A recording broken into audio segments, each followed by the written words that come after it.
বিভিন্ন বিদেশি গণমাধ্যম ও সোশ্যাল মিডিয়ায় মিথ্যা এবং বিভ্রান্তিমূলক অপপ্রচারে বিভ্রান্ত না হওয়ার আহ্বান জানিয়েছে বাংলাদেশ সেনাবাহিনী। রোববার 28 জুলাই আইএসপিআর জানায়, সেনাবাহিনী এ লক্ষ্যে দেশবাসীর সহযোগিতা কামনা করছে। বিজ্ঞপ্তিতে বলা হয়, কিছু স্বার্থন্বেষী মহলের এই অপপ্রচারের মূল উদ্দেশ্য দেশে এবং বিদেশে সেনাবাহিনীর ভাবমূর্তি ক্ষুণ্ণ করা, কিন্তু জনগণের স্বার্থে ও রাষ্ট্রের যে কোনো প্রয়োজনে বাংলাদেশ সেনাবাহিনী সবসময় জনগণের পাশে আছে এবং থাকবে। এতে আরো বলা হয়, গত 20 জুলাই থেকে নিজ নিজ দায়িত্বপূর্ণ এলাকায় সেনাবাহিনী মোতায়েন রয়েছে।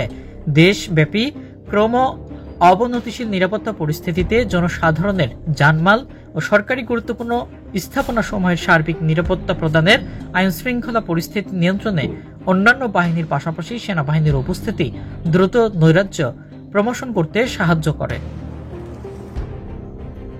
উল্লেখ্য, বাংলাদেশ সেনাবাহিনী দেশের সংবিধান সমুন্নত রেখে প্রচলিত আইনের আওতায় আইন শৃঙ্খলা নিয়ন্ত্রণ, দেশবাসীর জানমালের নিরাপত্তা ও জনজীবনের স্বস্তি ফিরিয়ে আনতেই অসামরিক প্রশাসনকে সহায়তার কার্যক্রম পরিচালনা করছে।